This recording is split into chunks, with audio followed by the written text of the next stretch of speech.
Et on reste à l'étranger avec le Père Noël, vous le voyez derrière moi, qui a commencé sa tournée à cette heure-ci.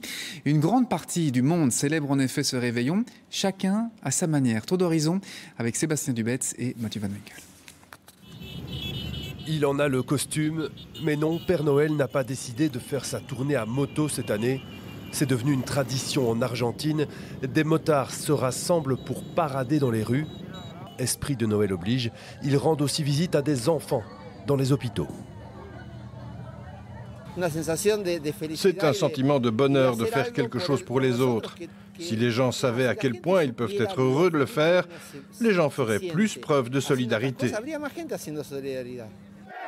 À Madère, tradition aussi, les jeunes de 18 ans ont allumé de grands feux devant les églises.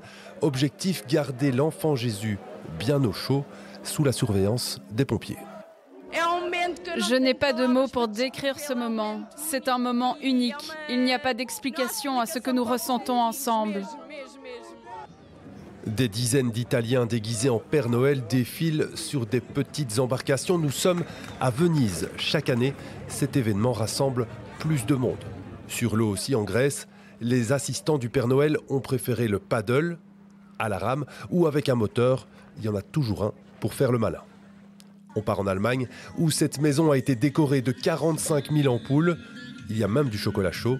C'est sûr, cette maison-là, le Père Noël la verra très bien depuis son traîneau. Je pense juste que c'est génial. Ça brille, c'est magnifique. Ceux-là ont déjà reçu leur cadeau. Ce sont les singes de ce zoo en Australie. Une salade pour celui-ci et pour celui-là, un fruit. Reste le héros de la soirée, le Père Noël, le vrai cette fois, il est en route. Il a quitté sa maison enneigée en Laponie pour faire le tour du monde. Les rennes prêts au départ, la nuit va être longue.